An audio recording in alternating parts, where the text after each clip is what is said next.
मठाधीश और माफिया में कोई ज्यादा फर्क नहीं होता।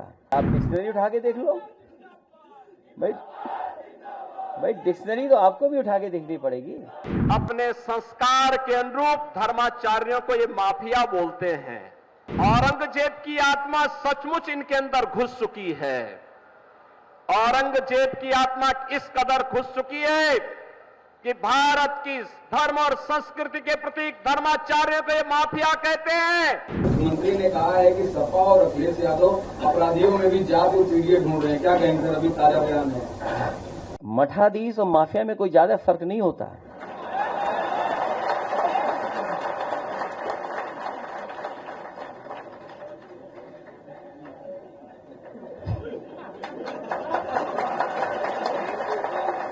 नहीं, अगर आप डिक्शनरी उठा के देख लो। इन लोगों को जब भी जनता जनार्दन ने शक्ति दी है तो इन्होंने उस शक्ति का दुरुपयोग किया है, वैसे ही जैसे किसी कालखंड में भस्मासुर ने किया था। आपकी ताकत से ही आपकी आस्था पर प्रहार।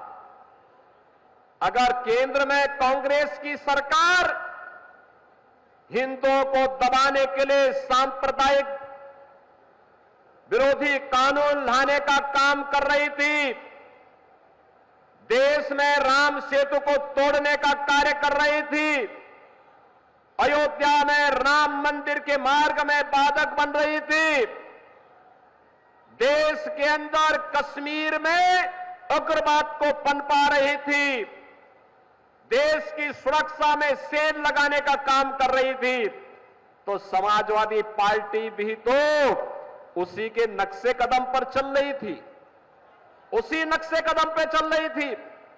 गुंडागिर्दी की चरम, अराजकता की चरम, हर दूसरे तीसरे दिन एक दंगा, हर माफिया के साथ इनके रिश्ते, और समाजवादी पार्टी तो ये माफिया और अपराधियों के सामने, दुर्दांत तो माफिया और अपराधियों के सामने नाक रगड़ते थे और अपने संस्कार के अनुरूप धर्माचार्यों को ये माफिया बोलते हैं।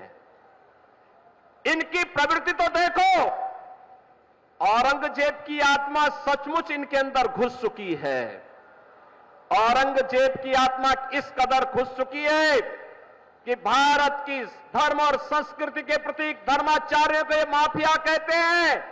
और जो संगठित अपराध में लिप्त थे, भूमाफिया, वन माफिया, पशु माफिया या संगठित अपराध में संलिप्त माफिया को के सामने ये लोग घुटना टेक करके नाक रगड़ने का काम करते थे।